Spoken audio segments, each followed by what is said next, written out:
Welcome to the Misfit Behaviorists podcast. Join your hosts, Audra Jensen and Caitlin Beltran, here to bring you evidence-based strategies with a student-centered focus. Listen weekly for practical and functional advice, along with actionable tips tailored for ABA professionals, special education teachers, and anyone dedicated to supporting students with diverse needs. Ready? Let's get started. Hey everybody, welcome back to the Misfit Behaviors podcast. Today we are going to be talking about data collection today, which if you're working in any kind of ABA setting, this is not your first conversation about data, hopefully. But specifically, we are going to be talking about Google Sheets, which I'm just going to nerd out about how much I love it. And I want to share, for me, the three main reasons why I think it's so ideal for data collection. And I do want to start by saying, when I first started in the field, we were doing everything paper and pencil and then starting to use Excel. So it was really tough for me to switch from Excel to Google Sheets because I loved Excel almost as much as I now love Google Sheets. And there's still like a few features that they have that Google Sheets quite doesn't have, but by and large, it's just so much easier using the Google system for so many reasons.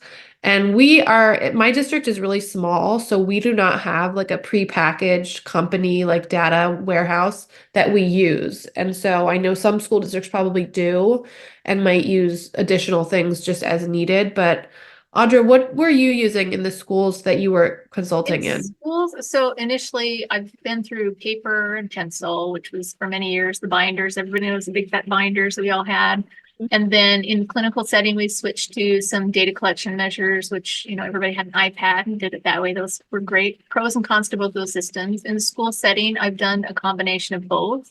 I think with most of the time, like with the staff that are moving around and stuff, the clipboard, pencil, and paper still works best for raw data. But then I'm super much a fan of inputting that raw data into Google Sheets and creating beautiful, very easy to create graphs. And so I have done mostly kind of a combination hybrid of pencil and paper and Google Sheets also. Yeah, I'm glad you mentioned that. I mean, we still use just those raw printable data sheets, pen, pencil, whatever, because for the most part, if you're on the go, like if you're moving around the classroom, around the school, especially if you're tracking like frequency of a behavior or a skill, unless you have a really, user-friendly tablet or device that is specifically for that and you're not worried about it getting thrown or broken, there's still a lot of merit in the paper and pencil for the initial phase. But then, like you said, I'm transferring everything over digitally as soon as possible. So I'm actually going to share my screen just to show you the first reason that I love using Sheets is because unlike using Excel, anytime I update this, like let's just say I made a mistake here and I want to change this, it's going to update automatically, first of all, but then whoever I've shared this with is also going to see that change. So I don't need to go and email another file or,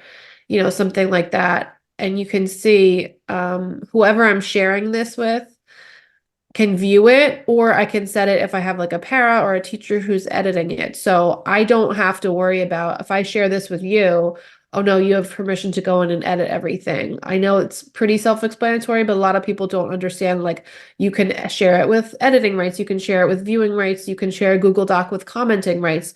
So it doesn't mean that you are giving up control of your data, but it's just so much easier in real time to have one sheet shared with your whole team and not have to worry about emailing back and forth. I've talked to different teachers and educators who have used the Google Forms and the QR code systems. I've done a little bit of Google Forms for certain things, but I've never been very successful at getting the whole QR code staff to figure out that process. So QR codes were my obsession this year. So that's been like my latest project is if there's any kind of, I use them for mostly like the simple data input. So this would be an example, like if we're tracking two behaviors, frequency, and if there's just like say we're using clickers, and then at the end of the day, they're putting, okay, today the behaviors were 10 and 2. At the end of the day or the week, I put the QR code right on the printable data sheet. So I'll make the QR code, which is I make the Google form, then I link the Google form to the QR code, and I'm gonna have to maybe put this on Instagram, like a step by step. Then I paste the QR code onto the printable data sheet. So when staff are taking the data, say on Fridays, they take their phone, scan it, and literally just enter in the numbers from the week, or they could do it every day. That's awesome. And then again, I have this spreadsheet here, and then I am in another building or in another classroom. I don't have to do anything. I just see when the data pops up from them entering it through the QR code, the form. I would say the second reason that I love using Google Sheets is that once I have a template that I like, and you will see I do like my color coding and just, making it look pretty, because I feel like if I'm going to look at it all the time, why not? And it also this is just alternating colors. So if I hit the select all and I go to format alternating colors, you can, easily change whatever color scheme you like. But once I have that, I don't have to do anything else to make this for every learner and classroom that I'm using it for. So like this is my example here. If I go to this arrow and duplicate, and what I'd most likely do is have like a blank shell, and then I'd call this like blank behavior data. And then I can copy this to an entirely different sheet if I want for another learner, or just make copies and maybe even change the color for each learner in that classroom. But it just saves so much time. Like I really also kind of enjoy using sheets and not using a prepackaged system, because I do like it very specific ways. I like having control over. Yes, ultimate control over here. Yes. How do you use the results, the graphs or whatever, in either progress reports or reporting to teachers or families? How are you using the data? Oh, that's a great question. So I would say for the most part, and I'm sure this is going to vary district to district, classroom to classroom, we're not often just sharing out the raw data to families, because not that we don't want to be transparent, but it can be a lot, I think, as a family member to just kind of get this and say, oh, you can check it anytime you want. And, if you're not working in the classroom every day and doing this every day without explanation and context, it just might not make sense. That being said, there are families that it was a good fit for us to do that with.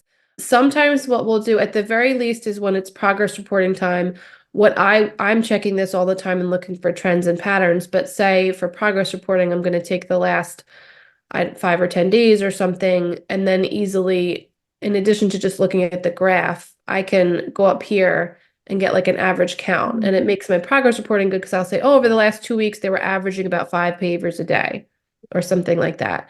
Other things we do are with families, we'll set up like a more of a narrative communication, like whether it's an email or a Google Doc.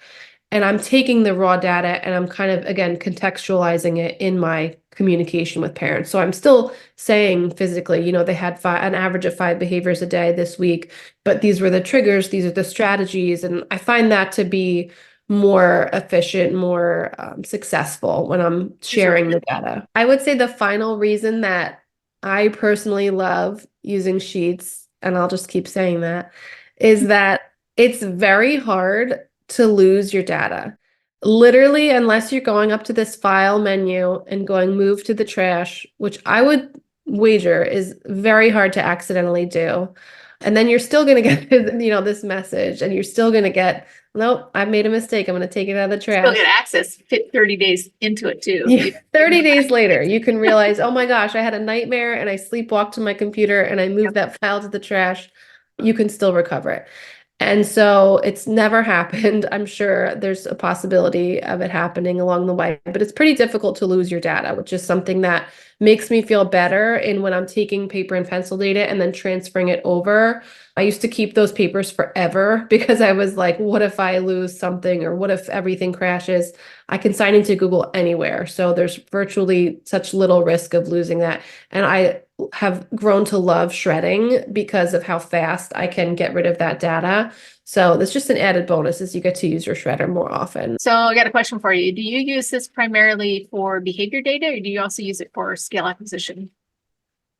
So I did have an example I wanted to share with you. This is how I would use it for skill acquisition data. So again, we are taking data in that paper and pencil just because you're working right with the learner. You're making your notes and scribbles.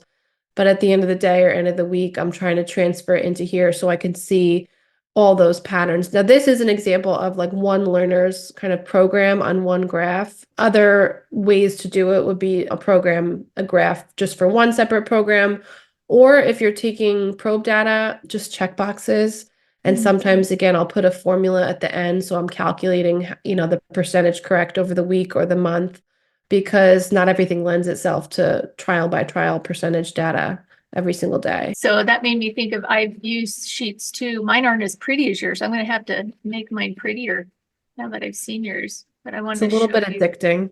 It's great. I very much like your eye for detail. So I appreciate that. So here's one, but what I wanted to show is that I like doing this as well. And I set up different sets here. And one of the best things that I love doing is being able to print this section right here. And then you get, perfect. Your goal, all of the sets, and this is when I'm doing, a full program for, ABA kids and stuff, where I can, every month I can print out all of the different programs they're working on in a very pretty form. And then some families do appreciate getting this as well. And it's just so pretty. It's so pretty. I'm a big fan of it as well. It's so visual, and I feel like anything we can do to make it easier and more seamless, just less response effort, it's going to be more likely that we're going to stick with it and keep doing it consistently. Exactly. So where can I find those pretty examples that I can start making mine look better?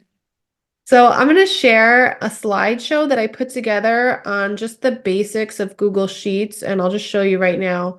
So I know a lot of times if people want to start using Sheets, and if you jump right in, there's little features that will trip you up. So I put this together, and there's some video examples. It's just kind of what each feature refers to. And I know some people are like visual learners or like to read. And then at the end, I'll just link a sample spreadsheet. And that way, if you haven't used Sheets and you want to start messing around with it, go for it, and then come back and find us on YouTube or Instagram and let us know what you think, how it worked, or what went wrong, what we can help with. Hey, that was fantastic. Like I said, I'm a super, one of my favorite shirts is like data, it didn't happen. That's because we use data. We like data because it takes that emotion piece out of it, and doing this sort of digital data collection, making it so visual and so easy for staff to use and for parents to understand. When you're talking, especially to a parent, and trying to help them understand the progress of a student or not, being able to show them, in black and white or in pretty blue, pink, and red, that progress is being made. It feels really good to have that. So I love that. So very grateful that you are the pro at this, and we'll be coming back to you with more questions, I'm sure. I would welcome any conversation or question about Google Sheets if you can't already tell. And I love learning new things too. So sometimes people are like, oh, can you help me with this? And I'm like, yeah, but how'd you do that? So I'm just always adding tools to my toolbox. But definitely comment on our YouTube channel or find us on Instagram if you do have questions or what you want to see next. Don't forget to follow us on Apple or Spotify, wherever you're listening. Check us out on YouTube and join the Facebook group, The Misfit Behaviorists, so you can just join the conversation and talk about what you want to hear next. Oh, and tune in next week and we'll bring you another action-filled episode with the Misfit Behaviorists. See y'all later. See you next week. Thanks for listening to the Misfit Behaviorists. And be sure to tune in next week for more tips and tricks. Don't forget to subscribe so you don't miss an episode.